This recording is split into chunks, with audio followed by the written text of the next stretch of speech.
찬양입니다.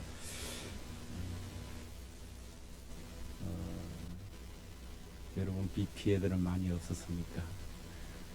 우리 성도 중에서도 차가 못 나온다고 길이 갈라져가지고 안타까웠습니다. 근데 어떻게 차 배가 나왔네요.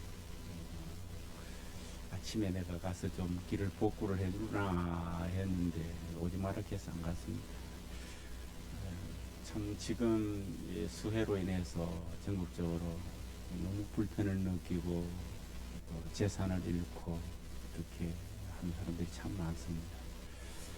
그들을 위해서 우리가 늘 기도해 주셔야겠고, 천재지변은 참 인간의 힘이라는 것은 너무나 약하다는 것을 우리가 다시 한번 깨달습니다. 비가 많이 쏟아질 때 운전을 해봤는데요, 앞이 안 보여요. 윈도우 브러시가 그렇게 많이 이렇게 부지런히 다녀도 그 지나간 사이에 앞이 안 보일 정도로 그렇게 소낙비가 쏟아지는 것을 경험을 해봤습니다. 오늘 본문 말씀 요한계시록 3장 15절에서 22절을 이 본문을 통해서 열심히 주를 섬기라 라는 제목으로 잠시 말씀을 상고하고자 합니다. 이 본문 말씀은 라오디게아 교회에 보내는 성령의 말씀입니다. 초대교회의 7교회를 소아시아 7교회의 성령님께서 그 교회마다 유형이 다 달라요. 그것에 하나님께서 우리 성도들의 삶에 무엇이 좋은 것이고 무엇을 버려야 하며 어떻게 열심히 인생을 효율적으로 짧은 인생을 살아야 할 것인가를 하나님의 관점에서 분석을 해주시는 말씀들이 바로 이 소아시아 7교회에 보낸 편지들입니다. 특히 오늘은 이 라오디게아 교회에 보낸 이 말씀을 통해서 우리는 몇 가지를 상고하고자 합니다. 은혜는 하나님께서 보편적으로 주시는 은혜가 있고요, 이는 누구에게나 주어지는 은혜입니다.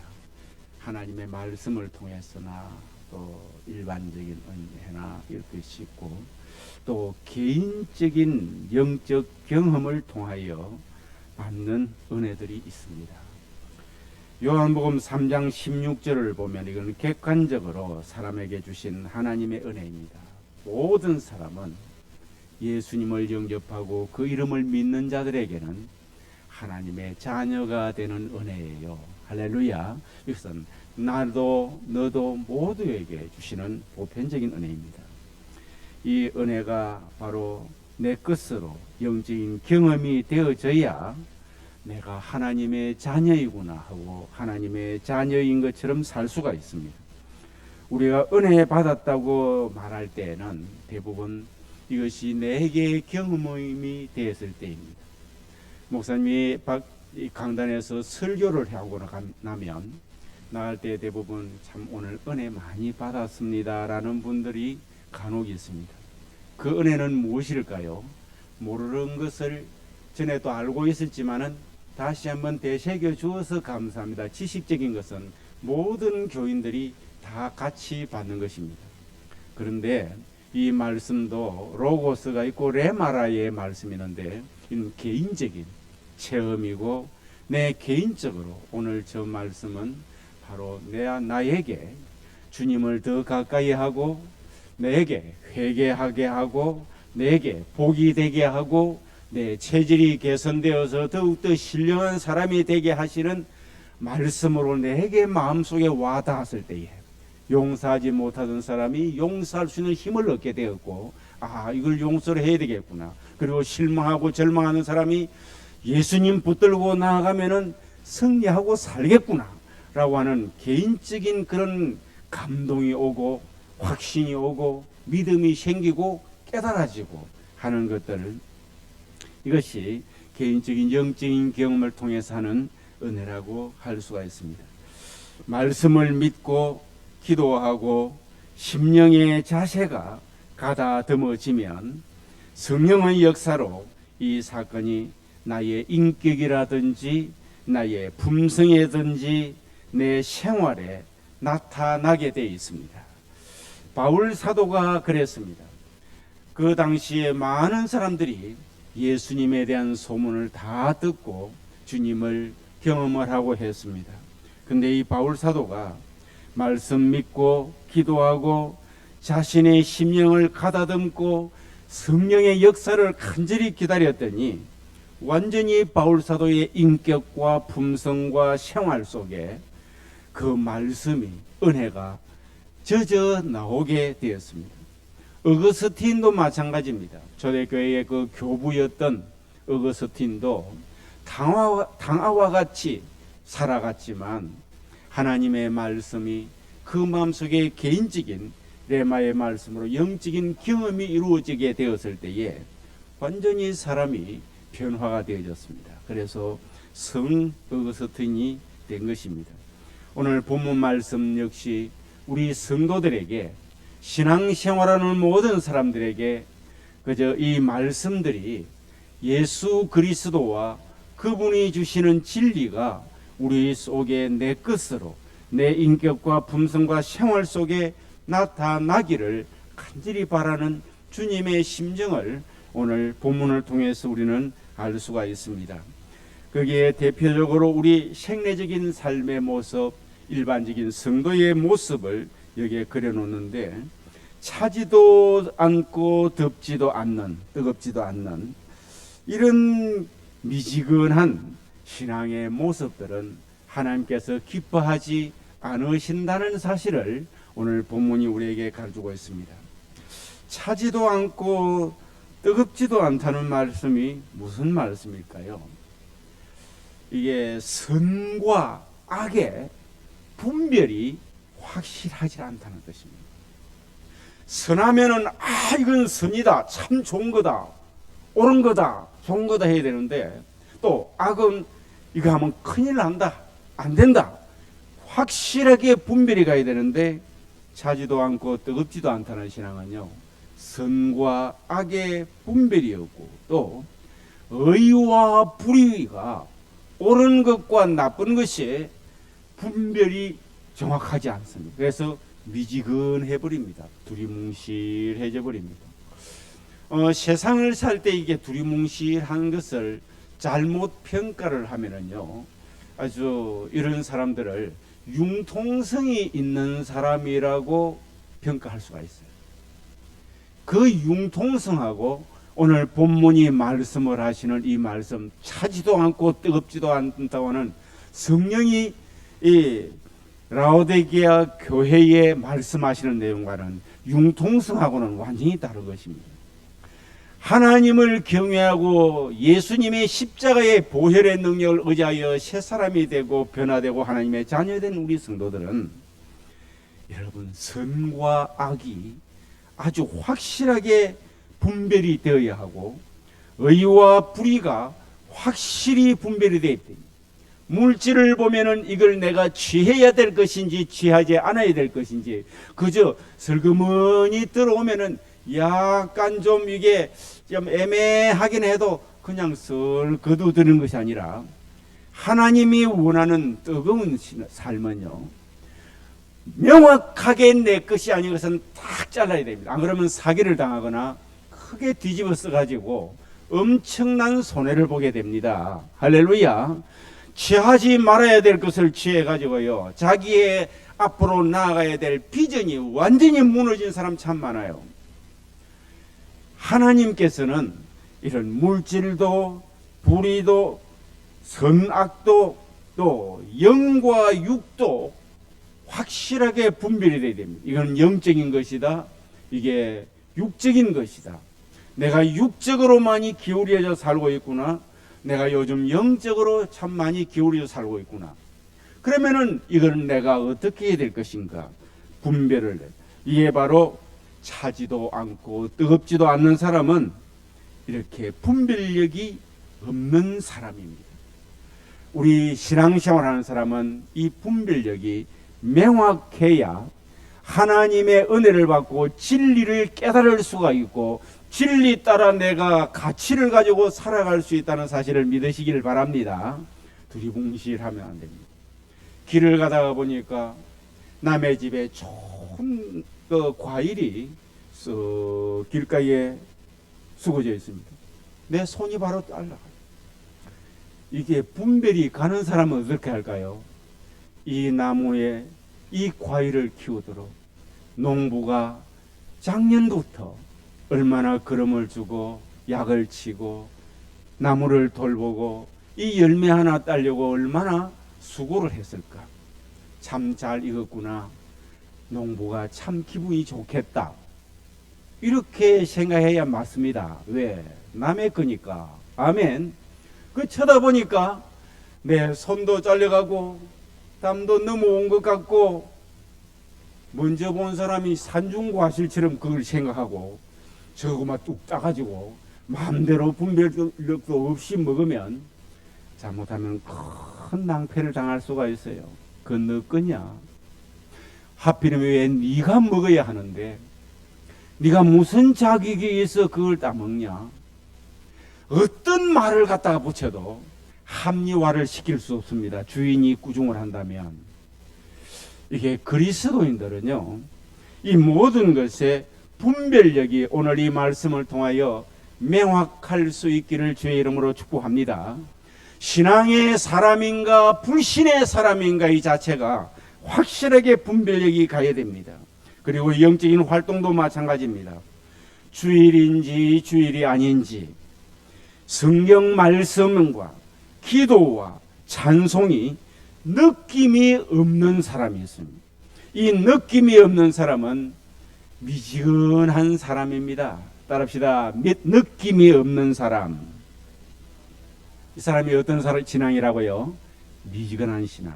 분별이 없는 사람, 이 사람이 어떤 신앙이에요? 미지근한 신앙. 따라합시다. 분별이 없는 사람, 느낌이 없는 사람. 이 참 큰 중병입니다.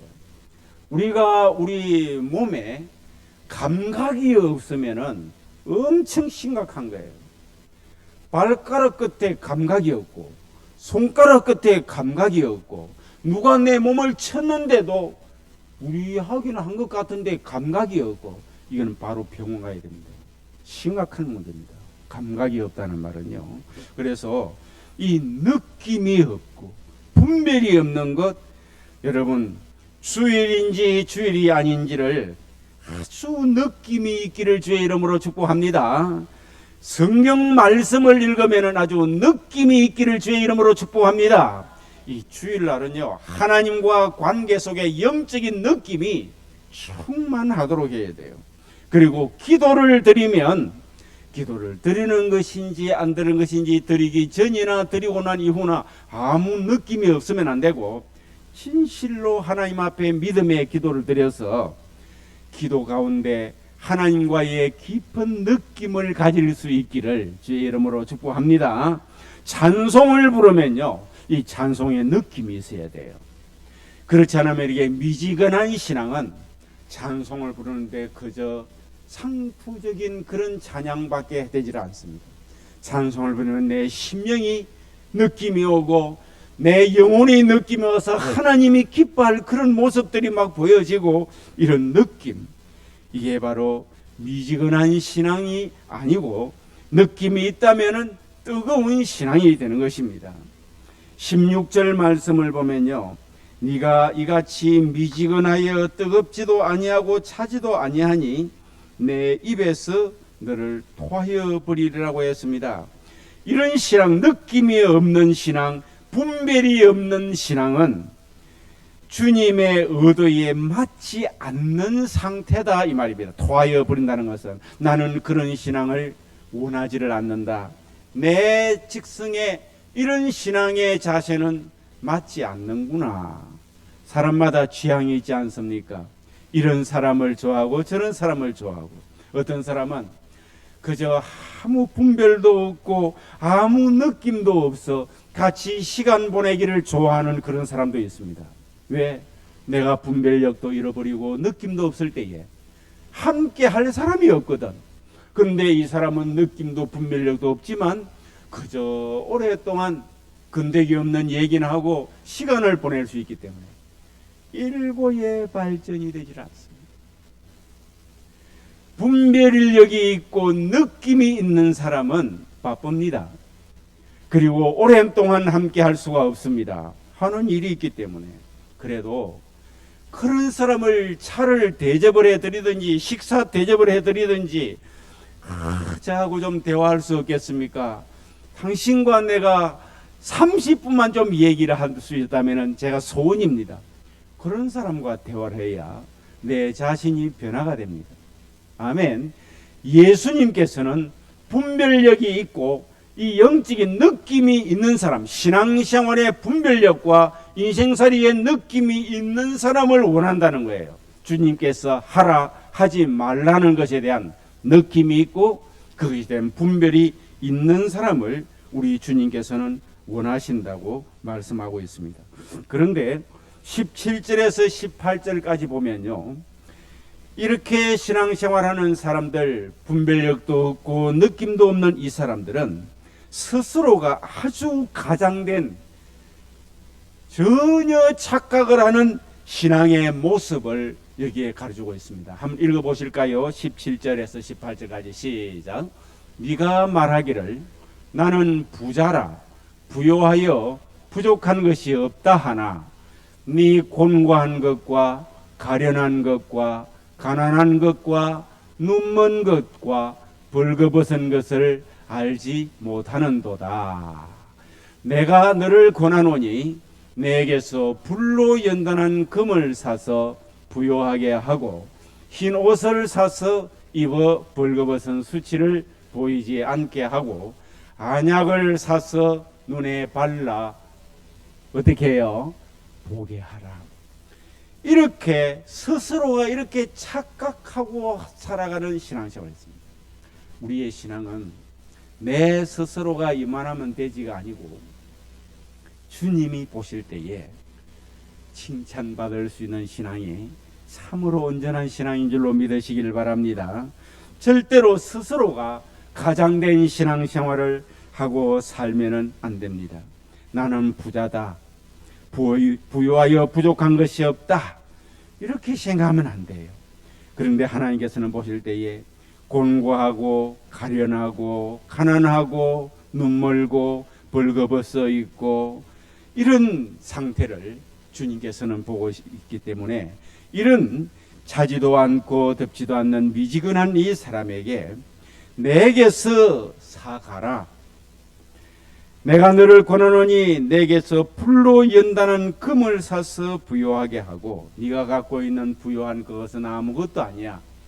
내게서 풀로 연단한 금을 사서 부요하게 해라. 그리고 흰옷을 사서 입어 벌거벗은 수치를 보이지 않게 하라. 그리고 안약을 사서 눈에 발라 보게 하라고 말씀을 하고 있습니다. 우리의 잘못된 모습을 오늘 말씀을 통하여 하나님 앞에 여실히 자신을 발견할 수 있기를 주의 이름으로 축복합니다. 이것이 바로 은혜 받는 거예요. 내 개인적으로 내 신앙 이렇게 하면 되는 줄 알았더니 다시 바꿔야 되겠구나.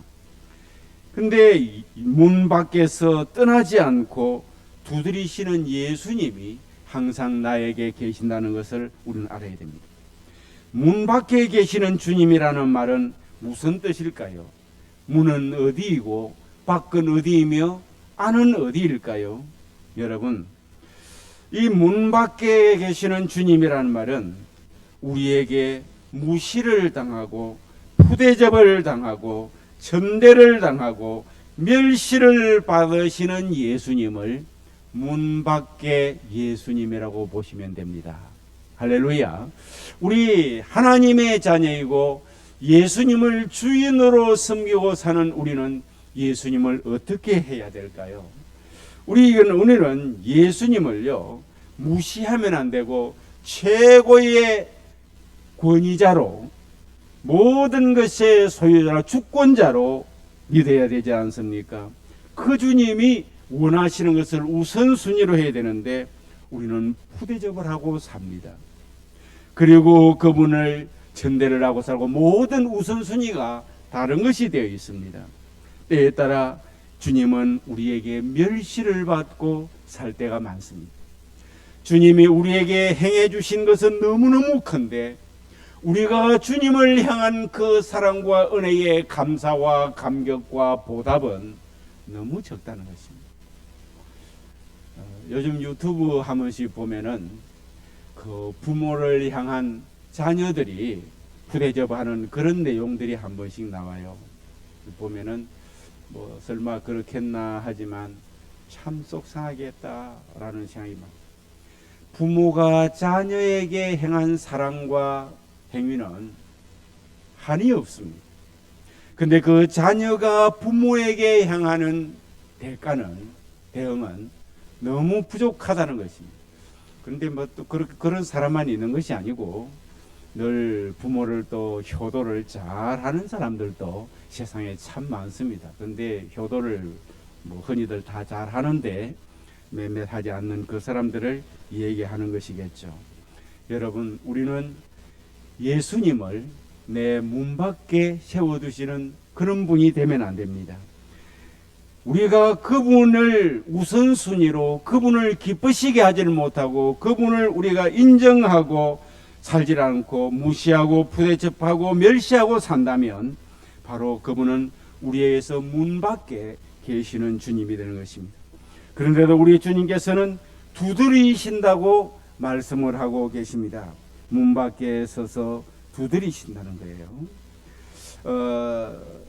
20절에 보면은 볼지어다 내가 문 밖에 서서 두드리노니 라고 합니다.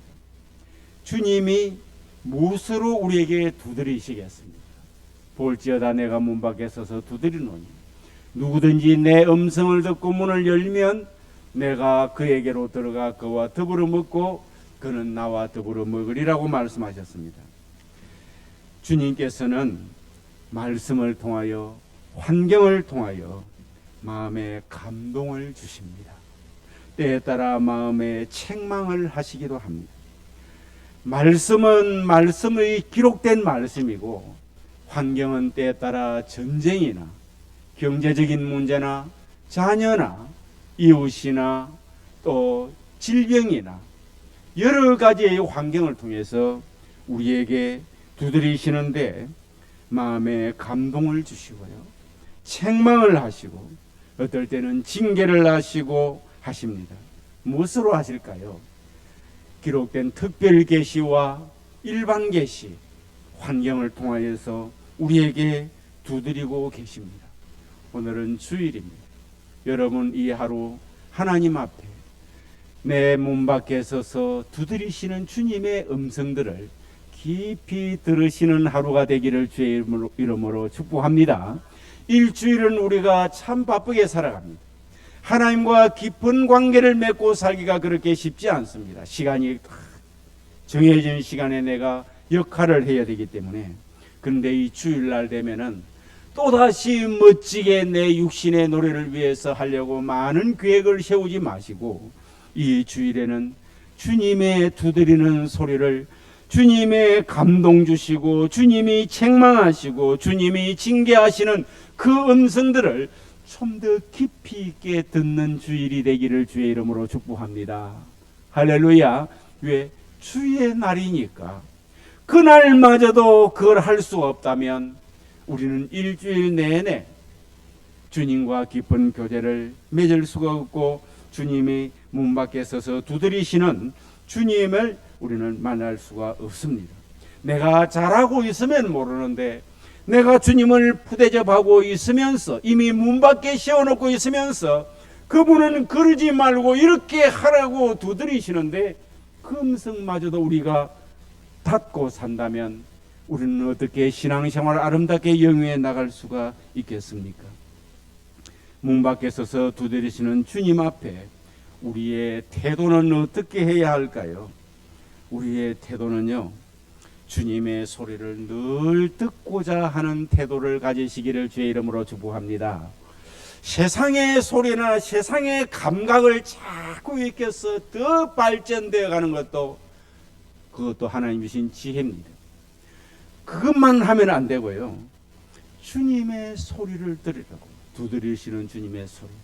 자녀를 바라볼 때도 주님의 소리를 들으시고 이 천재지변을 바라보면서도 주님의 소리를 들으시고 성경을 읽으면서도 주님의 소리를 들으시고, 경제적인 어려움을 당할 때도 주님의 소리를 들으시고, 참으로 바쁘고 피곤한 가운데서도 그때 주님의 소리를, 세미한 주님의 소리를 들으시기를 주의 이름으로 축복합니다.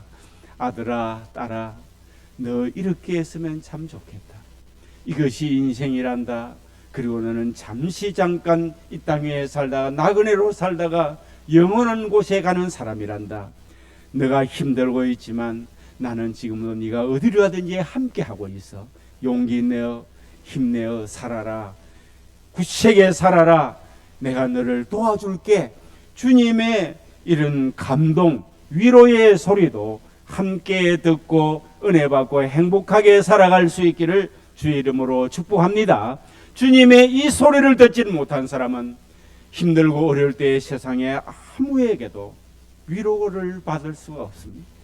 내가 마음을 닫고 나면은 내 가까운 사람들이 아무리 나에게 위로를 해도요, 나는 위로가 되지 않습니다. 사랑하는 성도 여러분, 오늘 주님의 음성을 들어 피곤하고 힘들고 고달프고 괴로운 인생길에서 주님의 위로, 주님의 격려, 주님의 축복의 소리를 많이 들으시기를 주의 이름으로 축복합니다. 그리고 뜨거운 마음을 가져야 합니다. 우리 마음 문 밖에서 들으시는 주님의 소리를 들으면서 우리는 뜨거운 마음을 가져야 돼요. 오늘 본문에 보니까 네가 열심을 내라고 19절에 말씀을 하십니다. 따라합시다. 네가 열심을 내어라. 이게 바로 주님의 음성이에요. 한번 읽어보실까요? 19절 시작. 모른 내가 사랑하는 자를 책망하여 징계하노니 그러므로 네가 보십시오. 열심을 내라. 열심을 내는 것은 문 밖에 내가 예수님을 세워놓은 사람이 주님이 보시기에 주님의 일을 하는 데는 절대로 열심 낼 수가 없습니다. 문 밖에 주님의 소리를 들어야 우리가 열심히 충성을 하고 내 맡겨진 삶에도 열심히 살고요. 할렐루야. 신앙생활도 열심히 하고 기도도 열심히 하고 충성도 열심히 할 수 있습니다. 할렐루야. 열심 내는 게 그냥 보통 일이 아니에요. 오늘 여러분들에게 하나님께서 바쁘게 해주시거들랑 내가 어쩌다 이렇게 바쁘게 됐노 하지 말고 바쁠 때에 열심을 다하시기를 주의 이름으로 축복합니다. 아멘. 그리고 그 열심을 하면은 우리에게 힘이 생기게 되어 있어요. 내가 힘들다 생각하고 밀리면 정말 힘듭니다. 그런데 따라합시다. 할 수 있어. 하면 된다. 해보자. 열심히 환경 속에서도 그러면은 때가 되면 시간적인 안정, 재정적인 안정, 이 모든 것들의 정서적인 안정을 해야 될 때가 있습니다. 예, 열심을.